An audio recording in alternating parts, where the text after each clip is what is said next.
Hello guys, I'm Tom, and today we will explore who Boneface is. One of the most terrifying, brutal, and ruthless characters to ever strike fear into many is Boneface, a serial killer who, with his gruesome bone mask, becomes the nightmare of those who dare to step into his domain. For years, his legend was nothing more than a myth told among campers, a whisper in the shadows. However, everything changes when his crimes become a reality. Boneface begins unleashing a series of horrific murders at a secluded campsite, bringing violence and death with an axe and other, even more sinister methods. Each attack is more brutal than the last, and the survivors soon realize they are being hunted by a creature that knows no limits. That is why, in this video, I will explain in detail the history and origins of Boneface. To do that, I will summarize his story in the movie, then discuss his physical appearance, personality, and his incredible abilities and known weaknesses. The story begins with Carrie, who is walking alone on a dark night. She hears noises in the bushes, but keeps going until she reaches a spot where Tam is waiting for her. He informs her about a corpse found in one of the cabins she oversees. Although she suggests checking it the next day, Tam insists they go immediately. Upon arriving, Carrie begins to suspect Tam, and although she tries to flee, he forces her inside. At first, she screams for help, but soon she discovers it was all a surprise arranged by her friends. After the celebration, the friends get ready to rest and talk about a bone-faced killer who stalks campers. They mock the story before turning off the lights. In the darkness, a strange figure appears. As it approaches, it is revealed to be a person in boots walking among the campers, lightly brushing against a girl who wakes up. Suddenly, a massacre begins, with blood spraying everywhere as the killer attacks. Carrie manages to escape, but is struck in the back with an axe and crawls toward the pool. The killer reaches her, pulls the axe out, and flips her over with his foot.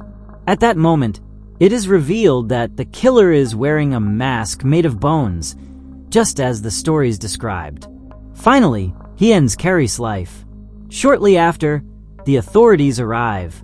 Officer Vince notices that Margie is in shock over what happened and comments to his fellow officer that the scene reminds him of other murders linked to the bone-faced killer. Vince asks Margie to rest while he and his partner investigate the area. Tammy, the officer, ventures into the woods and finds blood trails. Vince follows her, and they continue searching for clues. They come across tire tracks and decide to inspect some parked cars. Finding nothing, they enter a nearby shop. After questioning everyone, they discover that a photographer has captured an image of the killer. While Tammy watches over the witnesses, Vince investigates further and finds a trash bin with bloodstains. When he returns with a garbage bag, he starts pulling out objects: boots, gloves, a knife, and finally the bone mask. The story continues with a discussion about the mask, which belongs to a serial killer who has killed at least 41 people, according to the sheriff. One of the girls becomes nervous upon learning that she attended the camp where the last murder occurred. The bartender mentions that his daughter was also there. While some joke about how the killer used an axe, the sheriff emphasizes that all escape routes are closed, suggesting that the killer could be among them. The sheriff orders everyone to be searched and their shoes checked, since the killer wears a size 9.5. The former Marine is dismissed because he wears a size 10, but when they get to the biker nicknamed Gallo, he challenges the search and mentions that women could also be suspects. After a brief struggle, the sheriff obtains everyone's shoes, including Gallo's, the photographer's, and other attendees. However, no exact matches are found. The sheriff concludes that everyone is a suspect, arguing that those with smaller shoe sizes could compensate for the extra space with socks, while those with larger sizes might endure the pain. At that moment, the boy who was being questioned mysteriously dies after drinking a poisoned beverage. The sheriff shows a message left in a book by the boy that said, "I know who he is," confirming that everyone is a suspect. The argument among the group intensifies, and Gallo accuses the sheriff of being the main suspect, since he was the only one close to the boy before his death. The sheriff continues the interrogation, starting with Meredith, the former Marine, who was discharged after a mission with many casualties. Gallo hints that he was fired for immoral reasons, but Meredith defends his honor and explains that he was discharged for attempting to abuse a friend of Katie's, who confirms the accusation. The sheriff also interrogates the photographer, who quickly shifts the attention to Scarlett, a woman with a history of suspicious deaths of her partners. Scarlett mentions that her ex-boyfriends died in accidents, but no evidence was ever found against her. Next, the following interrogation involves Mr. Howard, who claims that he is just on vacation with his children and mentions the places they have visited on their trips. One of the girls suggests that maybe he was seeking revenge since his daughter Katie had a bad experience at that camp. Gallo, on the other hand, mentions that if he is not the responsible one, maybe Katie could be the suspect, as she didn't seem to get along with her campmates. At one point, Gallo and his friend attack the police officers, but after a brief confrontation, the officers manage to neutralize the pair of bikers. During the struggle, Gallo vomits due to a blow, and the sheriff inspects a capsule found in his vomit, discovering a strange substance. Later, he induces vomiting in another man, who also expels several capsules. The sheriff receives a call informing him that the state police are on their way. He asks if his partner has been able to investigate the background of the collected data, and she confirms that she has obtained relevant information. While the sheriff listens to the details, he approaches the bartender, Doyle, and arrests him, revealing that he knows Doyle divorced his wife, and that his daughter was the same girl who was attacked by the former Marine. He explains that Doyle came with the intention of reconciling with his wife, but after learning about what happened to his daughter, he decided to take revenge. First, he diverted attention with 2 previous massacres, and then, when he perfected his method of killing and his alibi, he planned to murder Meredith without raising suspicion since his daughter only used her mother's last name. Doyle, angry, accuses Meredith of having abused his daughter. Gallo asks the sheriff why he only checked Doyle's background, to which he replies that since his arrival, he noticed Doyle's suspicious behavior as he was sweating. Doyle, who works as a cook, justifies the sweating, but the sheriff points out that he had been on his shift for a short time and shouldn't be that agitated unless he had run to get there after committing several murders. Furthermore, the sheriff mentions that when he arrived, he saw that Doyle had just cleaned something and threw a towel out of the window. Upon inspecting the towel, they find traces of blood. Enraged, Doyle pulls out a knife, but Meredith quickly grabs a weapon. Doyle tells the former Marine that he must die for his actions, but Meredith responds that he has already paid for his mistakes.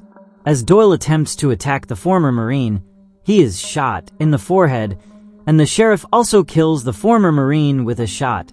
Shortly after, reinforcements arrive, and the sheriff and his partner hand over the reports. The officer decides to take Jenny, the alleged killer's companion, but as they head toward the exit, Jenny asks to go to the bathroom. After some time with no news of her, the officer searches for her, but cannot find her. Upon reaching the kitchen, she discovers a substance in the meat, realizing that Jenny is the real killer.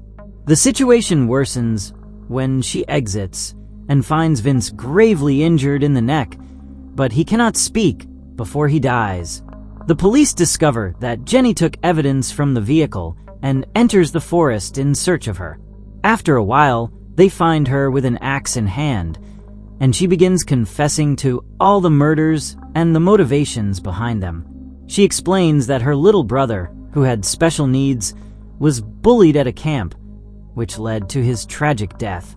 The responsible parties covered up the incident, which fueled her rage and triggered her quest for revenge. She killed her brother's peers and then the campers, repeating the cycle until she reached this camp, where she finally unleashed another massacre. She also mentions that she poisoned Ray because he knew what she had done and had tried to threaten her, and she killed Vince to recover the axe. The officer, understanding Jenny's suffering, reminds her that it is not her job to administer justice. Jenny, while putting on a bone mask, replies that it is not her who will take revenge, but Boneface, and attacks the officer. Both engage in an intense fight until Jenny manages to knock the officer to the ground. Then, with the axe, she delivers a fatal blow to her back. However, the officer manages to reach her, and although she disappears for a moment, Jenny returns to attack, but the officer neutralizes her with a shot. We then see a group of campers recounting how the killer Boneface massacred some kids at a camp years ago, but what they didn't know is that someone had been watching them from the shadows. And well, now that we've thoroughly covered his story, I want to talk to you about Boneface's physical appearance, what we know about his personality and behavior, and I will explain his incredible abilities and how to survive and defeat this killer. The killer known as Boneface is a terrifying figure who instills fear with his mere presence.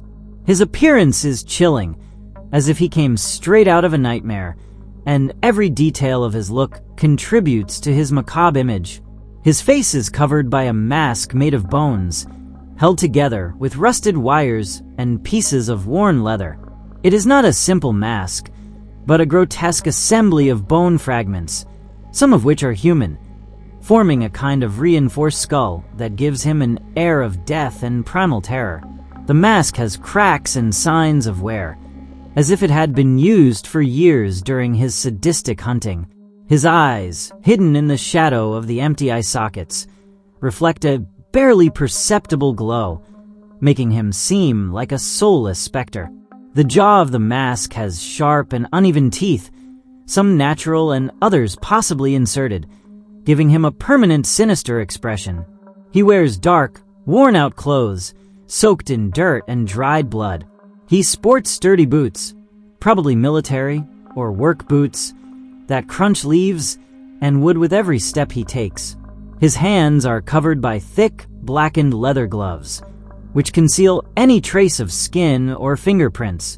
In one of his hands, he often holds his primary weapon, a heavy and brutal axe, stained with the blood of his victims. The blade of the weapon is chipped, as if it has repeatedly cut through bone mercilessly. His build is robust and strong, with a firm and threatening posture. He moves stealthily when stalking, but with a terrifying confidence when attacking.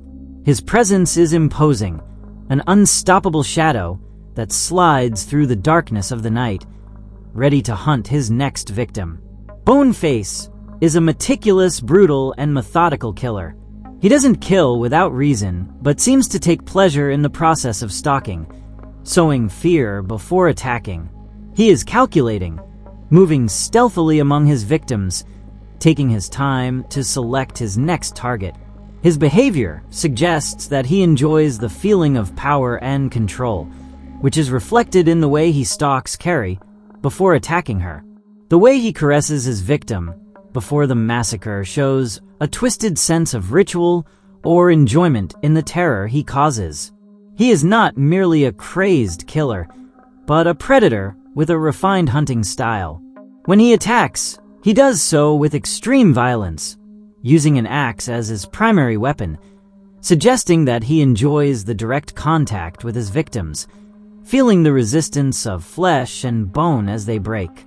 His massacre is quick and merciless, but there is a level of theatricality in his method. It is not just about killing, but about doing it in a shocking and terrifying way. His image is carefully constructed to instill fear, from his bone mask to the way he moves among the bodies with an almost inhuman calm. His choice of clothing and his method of murder indicate that he has perfected his macabre art over time. Boneface is a ruthless killer with a terrifying skill set that makes him an almost unstoppable threat. He possesses superhuman strength, capable of lifting and manipulating bodies with ease, mutilating and tearing apart his victims effortlessly. He is also incredibly fast and stealthy, managing to infiltrate a camp full of people without being detected and killing multiple victims in just seconds. His stamina is impressive, as he shows no signs of fatigue and doesn't seem to be affected by pain or physical damage, making him extremely difficult to take down. Additionally, he is an expert in the use of bladed weapons, especially the axe, with which he can kill in a single blow, and he also wields knives with lethal precision. His tracking ability is remarkable, as he can follow his victims in the dark with ease, demonstrating a great knowledge of the terrain and a hunter's instinct. Boneface also plays with his victims' fear, terrorizing them before killing them and creating absolute panic in those who face him. Although he may seem like an impulsive killer, he is surprisingly calculating, eliminating his victims with precision and avoiding capture by the police, even when they find his mask and weapons. To survive an encounter with Boneface, the first rule is to avoid direct confrontation. In close combat, he has all the advantages, so fighting unprepared is suicide. The key is to use the environment and improvisation to your advantage. Creating distractions can be a useful strategy. Making noise elsewhere can momentarily disorient him and give you time to escape or ambush him. Using the terrain to your benefit is also vital. If there are areas of difficult access, they could be an option to hide or force him into a disadvantageous position. Improvised weapons can be the difference between life and death. Broken glass, fire, chemicals, or any blunt object can help even the odds. Obtaining a firearm would be the best option. Boneface is lethal with his weapons, but a gun or shotgun would put him at a disadvantage. However, this depends on the weapon's availability and the skill to use it. Another viable strategy is to face him in a group. His main advantage lies in the fear and isolation of his victims. If several people attack him at once with blunt objects, they could overpower him and change the course of the battle. Another important point is his mask. His anonymity gives him power, as it makes him a symbol of terror. If his mask is removed and he is exposed, he could lose part of his psychological advantage, which might cause him to hesitate or become enraged enough to make mistakes. There is also the option to escape and alert the authorities. Although the police in the story don't manage to capture him easily, the fact that they are still tracking him indicates that it's not impossible to catch him. In a life-or-death situation against Boneface, intelligence and strategy are more important than strength. To defeat him, you need to be smarter than he is, exploit his weaknesses, and turn the environment into an advantage. He is not a supernatural killer, but he is lethal enough that any mistake could be your last. And this is all we know so far about the killer known as Boneface. Honestly, I thought he would just be another killer attacking young people in the summer, but seeing all the subsequent investigation and the fact that he wasn't a monster, just a normal person with a mask, reminded me a bit of Scooby-Doo, minus the massacre and blood.